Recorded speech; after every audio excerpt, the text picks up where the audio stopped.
Welcome back dear students on Medco Gyanendra. Students, reproduction in organism chapter हम लोगों ने reproductive system में start कर दिया था इस यूनिट में, और वो चैप्टर हमारा कंप्लीट हो गया। उसके हमने ऑब्जेक्टिव्स भी आप लोगों को भेज दिए और इस चैप्टर को हम कंप्लीट करेंगे आज।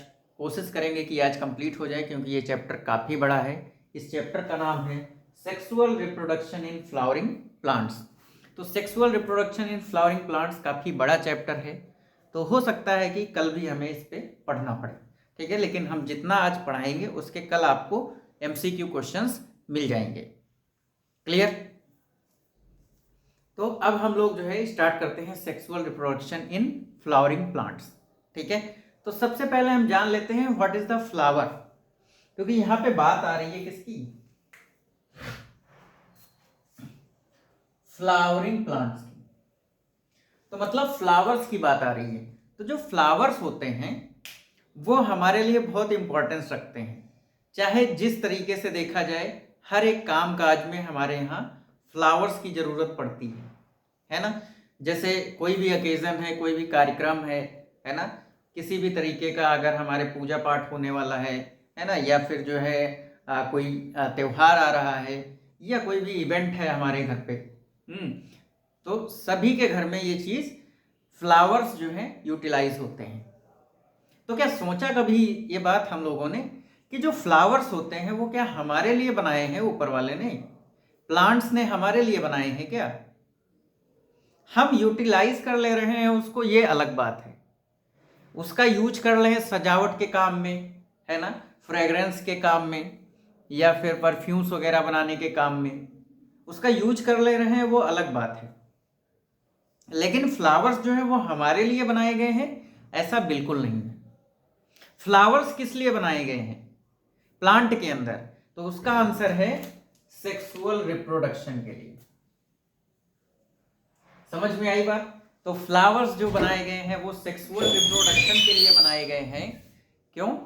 क्योंकि अपनी स्पीसीज के नंबर्स को बढ़ाया जा सके।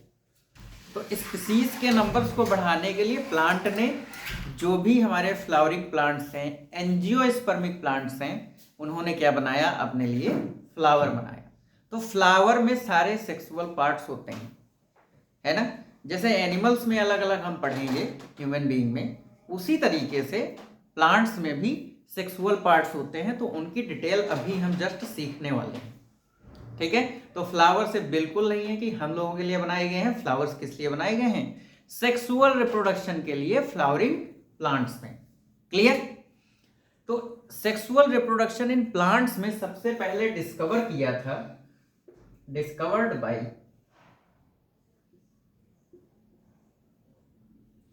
कैमरियस। तो ये क्वेश्चन आपसे डायरेक्टली पूछा जा सकता है कि sexual reproduction in flowering plant में किसने डिस्कवर किया? कैमरियस ने डिस्कवर किया, ठीक है। तो कहानी बहुत हो गई, अब सीधे हम लोग आते हैं अपने टॉपिक पर। अगर हम बात करते हैं फ्लावर्स क्या कल्टीवेशन किया जाए, फ्लावर्स कल्टीवेशन। कल्टीवेशन का मतलब होता है बुआई करना, है ना, या उगाना, ठीक है। तो फ्लावर्स का जो कल्टीवेशन है उसे क्या कहते हैं? फ्लोरिकल्चर। क्या कहेंगे? फ्लोरिकल्चर। जैसे हम लोग जो है खेती जब करते हैं तो क्या कहते हैं? एग्रीकल्चर, है ना। कृषि के बारे में अगर पढ़ते हैं तो एग्रीकल्चर है, ठीक। इसी तरीके से अगर हम केवल फ्लावरिंग प्लांट्स की बात करते हैं तो दैट इज फ्लोरिकल्चर, ठीक है। जैसे गेंदे की खेती हो रही है, गुलाब की खेती हो रही है, सनफ्लावर की खेती हो रही है, दैट इज फ्लोरिकल्चर, ठीक है। तो इसको नोट करिए, फिर आगे बढ़ते हैं बेटा फटाफट।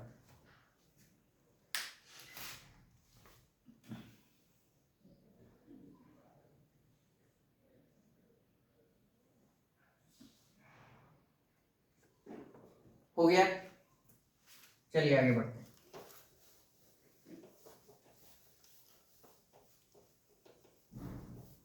ज्यादा आपको थ्योरी नहीं लिखनी है, क्योंकि आपका एग्जाम नजदीक है ना। मुश्किल से 5 महीने बचे हैं, तो इन 5 महीने में हम ऐसी तरीके से पढ़ाएंगे कि आपका सिलेबस कंप्लीट हो जाए।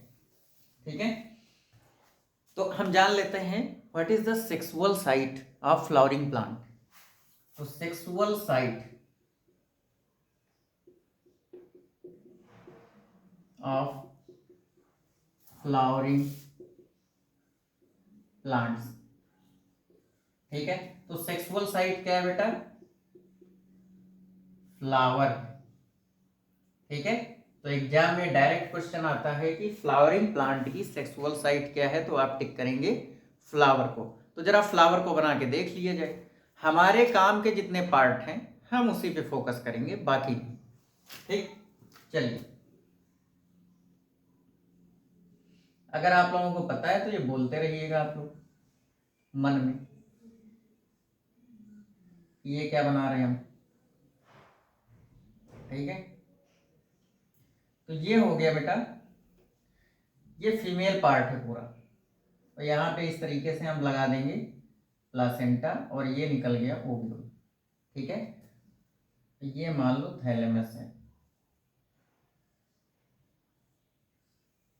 ठीक, और यहां से इस तरीके से निकलते हैं स्टेमन्स।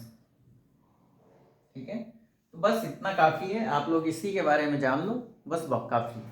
ठीक है, तो ये हो गया बेटा पूरा फ्लावर का पार्ट जो सेक्सुअली एक्टिव होता है। ठीक, ये इसे कहते हैं स्टेमन, और इसे कहते हैं ओवरी, क्योंकि यहीं पे तो एग बनेगा, है ना। ये स्टेमन हो गया और ये ओवरी हो गई। ठीक, बाकी डिटेल में हम आगे जानेंगे, तो ज्यादा जो है इसको नहीं बनाएंगे। ठीक है, ये एंथर वगैरह अभी जस्ट पढ़ने वाले हैं, तो इसको बना लो फटाफट, या स्क्रीनशॉट ले लो आप लोग।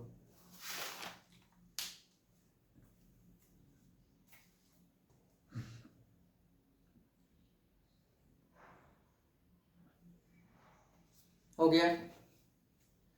तो कल हम लोगों ने पढ़ा था, या लास्ट लेक्चर में हम लोगों ने पढ़ा था, जो सेक्सुअल रिप्रोडक्शन है इसकी कितनी स्टेजेस हैं? 3 हैं। एक है प्री फर्टिलाइजेशन इवेंट, और फर्टिलाइजेशन, और पोस्ट फर्टिलाइजेशन। ठीक, तो सबसे पहले हम पढ़ेंगे प्री फर्टिलाइजेशन इवेंट्स। ठीक, इसके बाद फर्टिलाइजेशन, इसके बाद पोस्ट फर्टिलाइजेशन। तो जो फर्टिलाइजेशन इवेंट है इसमें 2 हम पढ़ेंगे। एक पढ़ेंगे गैमीटोजेनेसिस, और एक स्टेज होगी बेटा गैमीट ट्रांसफर की। ठीक है, तो इन दोनों स्टेजेस को आज ही हम पढ़ लेंगे। इसके बाद फर्टिलाइजेशन बहुत छोटा टॉपिक है, और उसके बाद पोस्ट फर्टिलाइजेशन, तो ये कल कंप्लीट हो जाएगा। इतना नोट कर लो फटाफट साइड में। हालांकि ये बात आप लोगों को पता है, कल हमने पढ़ा रखा था। लेक्चर्स को आप लोगों को डिटेल में पढ़ते रहना चाहिए, हमारे पुराने लेक्चर्स जो हैं उनको देखते रहो। ठीक, और जो MCQs हम दे रहे हैं उनको भी आप लोग कंप्लीट लगाते रहो, वरना फिर आपको बहुत दिक्कत होने वाली है। ठीक है, क्योंकि जहां कहीं भी आप पहले से पढ़ रहे हो वो इस तरीके से मेन बातें जो है वो नहीं पढ़ा रहे हैं। हमने देखा है कई हैं चीज़ें जहाँ पे बच्चे जो है दुनिया भर का पढ़ डालते हैं, लेकिन मेन बातें जो एग्जाम में आने वाली हैं उनको फोकस ही नहीं करते हैं, है ना। तो इसलिए उनका सिलेक्शन कहीं ना कहीं हर साल वो रिपीटर बनते चले जाते हैं ना, हर बार रिपीट कर रहे हैं, हर बार रिपीट कर रहे हैं। तो इस बार रिपीट नहीं करना है, 26 में सिलेक्शन लेना है। ठीक है, चलिए आगे बढ़ते हैं।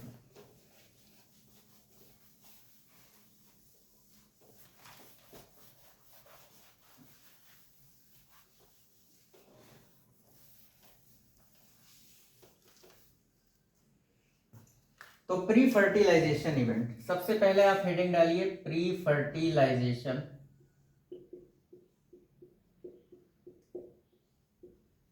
Pre fertilisation events. ठीक, और प्री फर्टिलाइजेशन इवेंट में हमें क्या करना है? गैमीटोजेनेसिस करानी। ठीक है, तो गैमीट बनाना सीखना है। ठीक है, तो यहाँ पे गैमीट कैसे बनेगा? मेल गैमीट पहले बनेगा, फिर फीमेल गैमीट बनेगा। ठीक, तो ये गैमीट्स कैसे बनेंगे वही हमें जानना है यहाँ पे। ठीक है, तो सबसे पहले हमने आपको क्या बताया था कि ये एक स्ट्रक्चर है और ये स्ट्रक्चर किसका है बेटा? स्टैमेन है। और स्टैमेन किसको रिप्रेजेंट करता है? मेल को। ठीक है, तो प्लांट का मेल पार्ट जो है वो क्या है? स्टैमेन है। ठीक, अब इसके भी अलग अलग पार्ट हैं। अगर इस पार्ट को कहें तो ये क्या कहलाएगा बेटा? फिलामेंट। ये क्या है? फिलामेंट है। और ये वाला जो पार्ट है वो क्या है? एंथर। ये क्या है? एंथर। ठीक है, तो ये डायग्राम फटाफट ड्रॉ कर लो। ये एक स्टेमन है ना, और इसी को हम फिलामेंट कहते हैं। इसको यहाँ पे फिलामेंट और ये पूरा एंथर।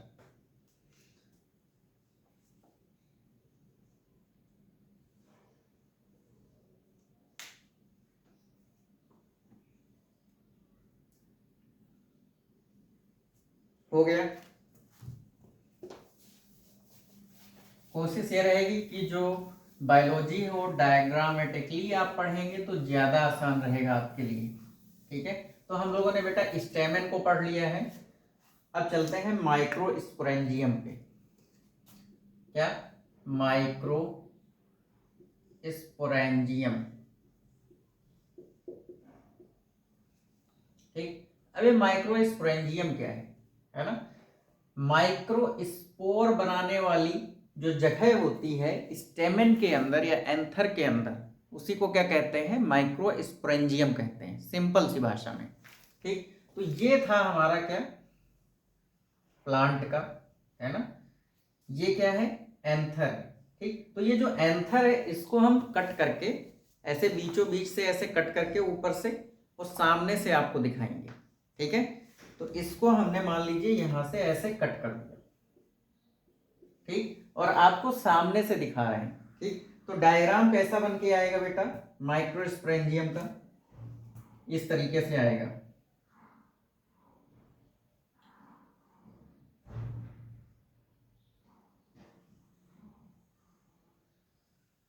डायग्राम बायोलॉजी में बहुत ज्यादा जरूरी है।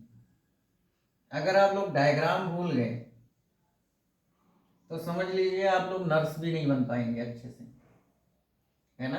तो डायग्राम आपको अच्छे से याद होने चाहिए सारे, भले टेढ़े मेढ़े बने लेकिन याद होना चाहिए कि ऐसे होता है। ठीक है बेटा, इसके बाद यहाँ पे इस तरीके से एक बीचों बीच में गोला होगा। ठीक है, एक यहाँ पे सर्कल होगा, एक यहाँ पे सर्कल। काफी छोटा बन गया, इसको बड़ा बना देते हैं। एक ये रहेगा, एक ये रहेगा। ठीक है, तो ये वाला जो पार्ट है ये, this is the connective tissue. ये क्या है? Connective tissue. ठीक है, this is the connective tissue. सबसे बाहर जो लेयर होती है इसको हम लोग कहते हैं एपिडर्मिस। क्या कहेंगे? एपिडर्मिस कहेंगे।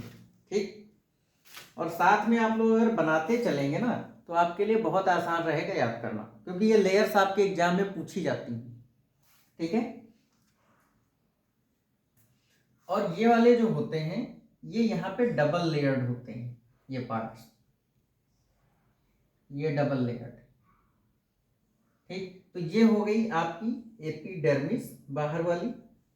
ठीक है, और यहाँ पे ये वाला जो पार्ट होता है ना, ये वाला अंदर वाला, ये होता है स्पोरोजीनस टिश्यू। ये डायग्राम आपकी एनसीईआरटी में बना हुआ है, हम वही डायग्राम एनसीईआरटी से लेकर के बना रहे हैं। ठीक है, स्पोरोजीनस टिश्यू। ठीक, और जो ये बाहर वाली लेयर होती है ये होती है टैपिटल लेयर। कौन सी? टैपिटम, टैपिटल या फिर टैपिटम। ठीक है, इसके अलावा एक लेयर और होगी जो इसके बाहर होगी, इस तरीके से पूरी हम बनाए दे रहे हैं।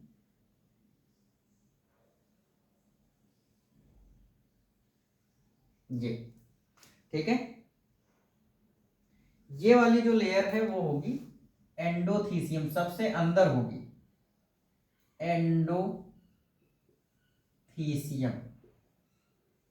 तो ये जो है इसको अंदर से लेकर के बाहर की ओर या बाहर से अंदर की ओर आपसे क्वेश्चन पूछ सकता है कि इसको अरेंज करिए कि ये कौन कौन सी लेयर्स हैं। ठीक, तो ये वाली जो लेयर हो गई सबसे अंदर वाली, एक लेयर और होगी ये वाली। तो ये लेयर कौन सी होगी? एंडोथीसियम। ठीक है, तो ये वाली लेयर एंडोथीसियम हो गई। तो ये एक तरीके का ट्रांसफर सेक्शन ऑफ यक एंथर हो गया। ठीक है, तो यही बन गया क्या? माइक्रोस्पोरेंजिया इसी के अंदर मिलेगा। ठीक है, तो हम डिटेल में अभी माइक्रोस्पोरेंजियम के बारे में जानने वाले हैं। ठीक, तो इसको जो है आप लोग फटाफट ड्रा कर लीजिए, पूरा स्ट्रक्चर एक बार और समझ लीजिए, है ना, क्योंकि डायग्राम है। सबसे बाहरी लेयर कौन सी है? एपिडर्मिस है।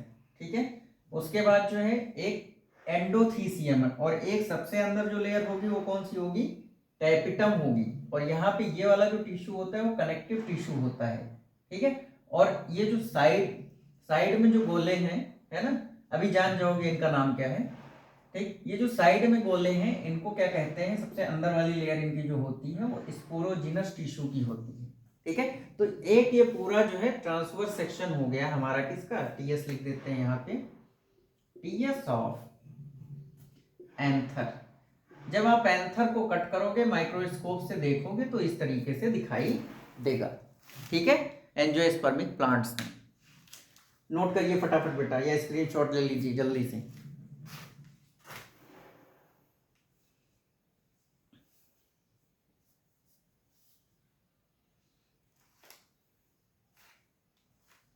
हो गया, चलिए मिटाते हैं इसको।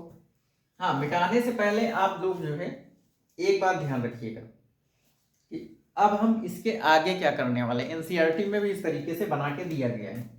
अब हम ये पूरा नहीं पढ़ेंगे कि इसको पढ़े, इसको पढ़े, इसको इसको इसको नहीं, सिर्फ हम एक पार्ट पढ़ेंगे। अब कौन सा एक पार्ट पढ़ेंगे? ये वाला। ये जो गोला है इसी को निकाल के हम बड़ा करके आपको दिखाएंगे। ठीक है, तो अब इसके अंदर चल रहे हैं, माइक्रोस्पोरेंजियम के अंदर जाएंगे। ठीक है, वहीं पे माइक्रोस्पोर बनेंगे। ठीक है, तो चलिए आगे बढ़ते हैं। देखा, थ्योरी बेवजह नहीं पढ़नी है, जो एग्जाम में आएगा सिर्फ वही पढ़ना है। ठीक है, चलिए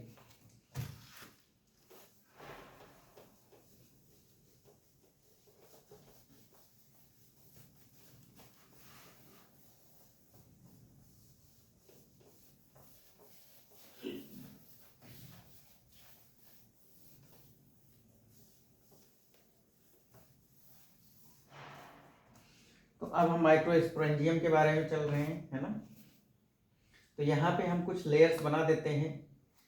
सबसे पहली लेयर इस तरीके से, और इसके बाद एक लेयर ये हो जाएगी, है ना, एक लेयर ये हो जाएगी, और एक लेयर ये हो जाएगी। हमने क्या कहा था कि उस गोले को जो हमने कोने में बनाया था और उसको कट करके हम आपको सामने से दिखा रहे हैं। ठीक है बेटा, तो सबसे अंदर वाली लेयर जो होगी बेटा ये कौन सी होगी? वहीं से देख के बताना है आपको, टैपिटम। ठीक, सबसे अंदर लेयर ये वाली कौन सी हो गई? टैपिटल हो गई। ठीक है, इसके बाद बीचों बीच में जो एक लेयर आएगी यहाँ पे, ठीक, तो ये वाली जो लेयर होगी वो हो जाएगी मिडिल लेयर। कौन सी? Middle layer. ठीक है, तो ये वाली जो लेयर हो गई वो कौन सी होगी बेटा? मिडिल लेयर होगी। ठीक, इसके बाद जो लेयर होगी वो कौन सी होगी? एंडोथीसियम। ठीक है, ये बीच में इसलिए कौन सी हो गई? Middle layer. और इसके बाद सबसे बाहर आप लोगों को पता है, चाहे इंसान हो चाहे प्लांट हो, है ना, एपिडर्मिस। क्लियर? अब देखो यहां पे होता क्या है, जो टैपिटम लेयर है ना, इसके पास एक बड़ी सी सेल होती है ना, एक बड़ी सी सेल होती है, उसी को क्या कहते हैं? देखो ये टैपिटम लेयर है, यहाँ पे मान लो ये टैपिटल सेल्स लगी हैं इस तरीके से,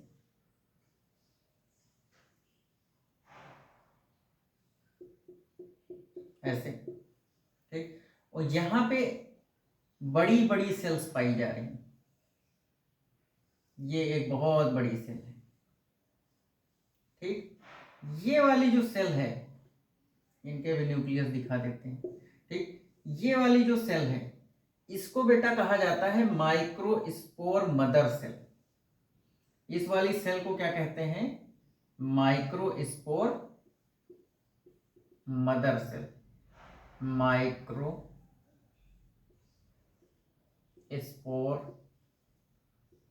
मदर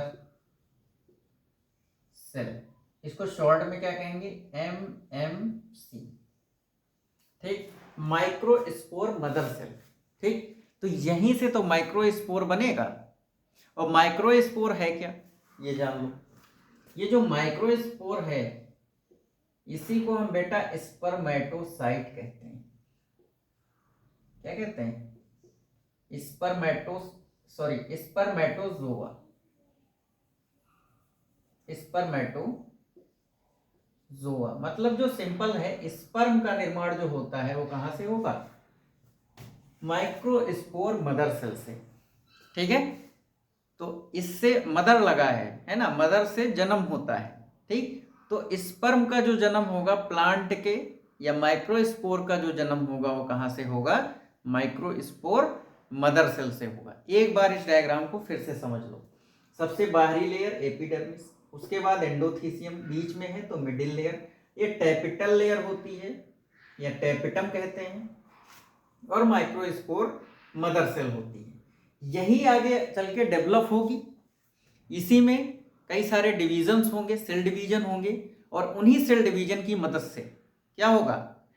माइक्रोस्पोर का निर्माण होगा, ठीक है। माइक्रोस्पोर बनेगा।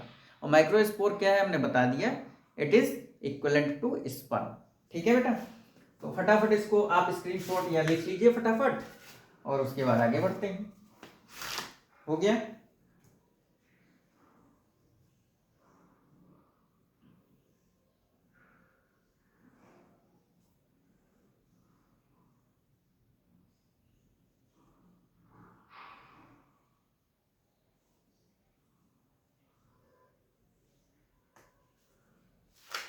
हो गया बेटा। अच्छा, कुछ बातें यहीं पे जान लेते हैं इसको मिटाने से पहले। जैसे टैपिटम सेल है, ठीक, तो tapetum cell microspore mother cell के बगल में है।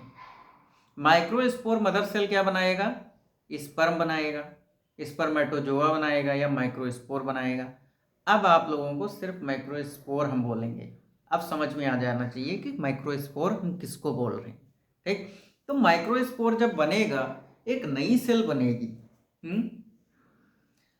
उसके अंदर सेल डिवीजन होंगे, उसको एनर्जी की ज़्यादा ज़रूरत है। तो बगल में सबसे कौन है? टैपिटम है। तो टैपिटम सेल्स जो होंगी वो क्या करेंगी? नरिशमेंट का काम करेंगी। क्या करेंगी? नरिशमेंट। तो टैपिटम सेल्स क्या करती हैं? नरिशमेंट का काम करती हैं। और ये याद रखिएगा, जब ह्यूमन रिप्रोडक्शन पढ़ेंगे तो वहां पे भी नरिशमेंट के लिए कुछ सेल्स होंगी, तब आपसे हम पूछेंगे, ठीक है, कि वहां पे प्लांट के अंदर कौन थी। तो प्लांट के अंदर कौन है सेल्स? टैपिटम की सेल्स हैं। ये सेल्स डेवलपिंग स्पर्मेटोजोआ या पॉलन ग्रेन को क्या करती हैं? नरिशमेंट प्रोवाइड करती हैं, ठीक है। डायरेक्ट क्वेश्चन बनेगा आपसे, ठीक है, वो बहुत बढ़िया क्वेश्चन है, इसको अच्छे से याद कर लीजिएगा। अच्छा, जो टैपिटम लेयर है, ठीक, इसी से एक चीज और निकलती है, स्पोरोपोलेनिन। टैपिटम से ही निकलता है बेटा, यहां पे लिख देते हैं, टैपिटम से स्पोरोपोलेनिन निकलता है। स्पोरोपोलेनिन, ठीक। तो जो स्पोरोपोलेनिन होता है ये हार्डेस्ट सब्सटेंस होता है, हार्डेस्ट सब्सटेंस। इसको अभी जब हम गैमीट ट्रांसफर की बात करेंगे, पॉलिनेशन की बात करेंगे, तो वहां पर बताएंगे डिटेल में। अभी बस इसको यहाँ याद कर लो, निकल कहाँ से रहा है, ठीक है। ये निकल रहा है कहाँ से? टैपिटल लेयर से। तो इसको अच्छे से याद कर लीजिए बेटा, ठीक। तो 2 क्वेश्चन यहाँ पे आपके कंप्लीट हो गए, और लेयर से कितने सारे क्वेश्चन बनते हैं अलग अलग, वो सारे क्वेश्चन हम ऑब्जेक्टिव आपके करवाएंगे, तो परेशान होने की जरूरत नहीं है। हो गया? चलिए आगे बढ़ते हैं। तो ये था पूरा स्ट्रक्चर स्पोरेंजिया का, है ना। और इसी के अंदर क्या मिली, माइक्रोस्पोर मदर सेल मिली। अब माइक्रोस्पोर मदर सेल को आगे पढ़ते हैं, ठीक है।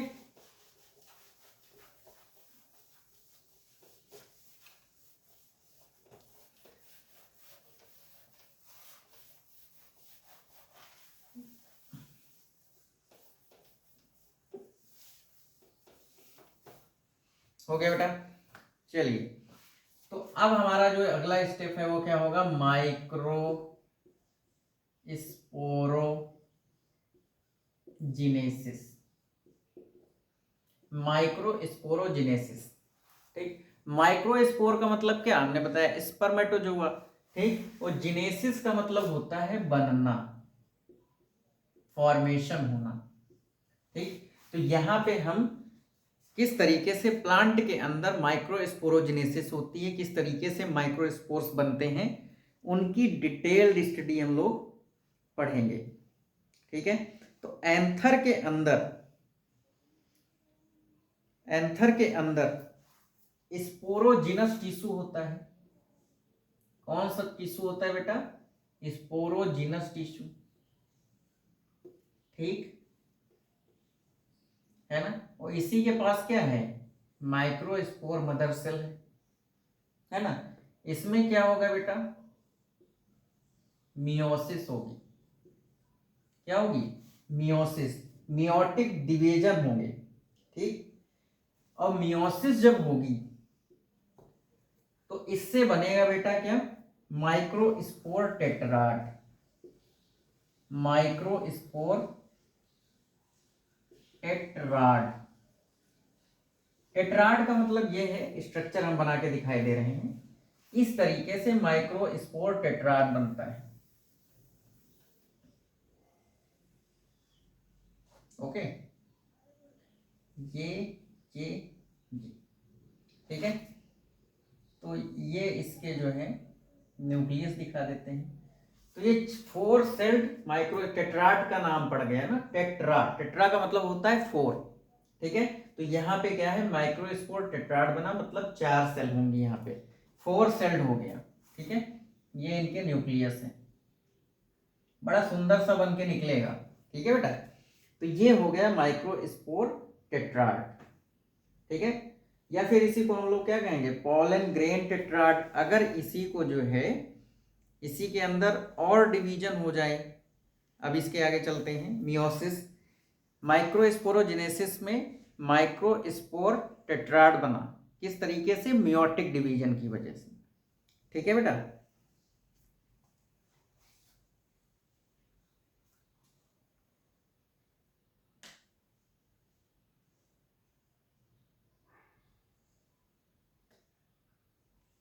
ओके, अब इसी के अंदर इस तरीके से हुआ क्या, इस तरीके से एक लेयर आ गई, ठीक। इस तरीके से क्या आ गई, एक लेयर आ गई, ठीक। अब ये क्या बन गया, पॉलन मदर सेल। क्या बन गया, पॉलन मदर सेल, ठीक। अब इसी को जो है, इसी को क्या करेंगे हम, डेवलप होने देंगे, ठीक। इसी को क्या करेंगे, डेवलप होने देंगे। अब 4 सेल्ड माइक्रोस्पोर टेट्राड है ना। इसके अंदर कितनी सेल्स हैं, 4 सेल्स हैं। तो मियोटिक डिवीजन जब होता है, ठीक, जब मियोटिक डिवीजन होता है तो उससे क्या होता है, 4 माइक्रोस्पोर्स बनते हैं, ठीक। चाहे अभी जब आगे हम ह्यूमन का पढ़ेंगे तो उसमें भी देखेंगे। इसी तरीके से यहाँ पर भी क्या, 4 सेल्स बन गई मियोटिक डिवीजन होने से, ठीक। तो ये कंप्लीट पॉलन ग्रेन बन गया, और इसके अंदर क्या है, ये 4 सेल्स बन गई, ठीक। अब ये माइक्रोस्पोर्स कहे जाएंगे, क्या कहे जाएंगे, माइक्रोस्पोर्स कहे जाएंगे, इसके अंदर की जो सेल्स हैं, ठीक। और इसका स्ट्रक्चर कैसा होता है, टेट्राहेड्रल होता है डाइकॉट्स में। तो अगर डाइकॉट की बात करते हैं तो ये कैसा होता है बेटा, टेट्राहेड्रल। ये भी एक बार क्वेश्चन पूछा गया है, तो इसको आप लोग याद कर लीजिएगा, ठीक है। और जो जियामेज होता है, जियामेज, ठीक, मतलब मक्का। ठीक है, तो जो मक्का है इसके अंदर जो इसका स्ट्रक्चर होता है बेटा वो आइसोबाइलेटरल होता है। बस इतना याद कर लो, नाम काफी है। कैसा होगा? आइसोबाइलेटरल होगा। ठीक है, हो गया बेटा। चलिए आगे बढ़ते हैं।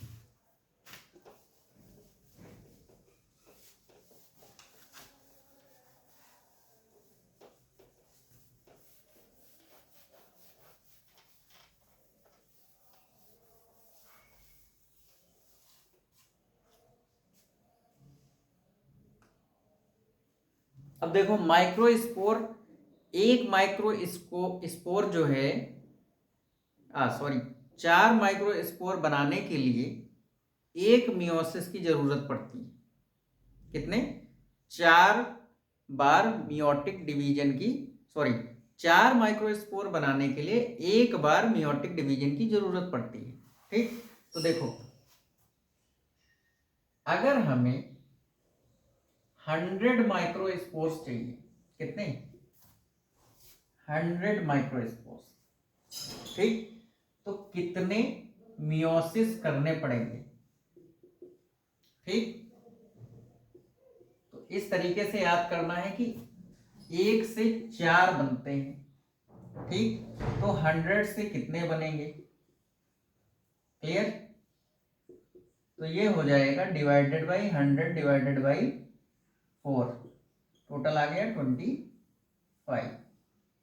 ठीक है, तो n/4 कर दीजिए। जितने या नंबर आपको चाहिए उसको 4 से डिवाइड कर दीजिए, तो आपको कितने नंबर मिल जाएंगे? माइक्रो पॉलन ग्रेन के माइक्रो स्पोर्स मिल जाएंगे कि इतने नंबर ऑफ माइक्रो स्पोर बनेंगे। क्लियर? तो इसको याद कर लीजिएगा फटाफट। तो एक मियोसिस से ध्यान रखिए 4 माइक्रोस्पोर बनते हैं। ठीक, तो अब कितने भी वो नंबर 1000 दे दे तो उसको भी आप कितने से डिवाइड कर दो? 4 से। ठीक, तो total number of meiotic division निकल आएगा। क्लियर? बहुत सिंपल है।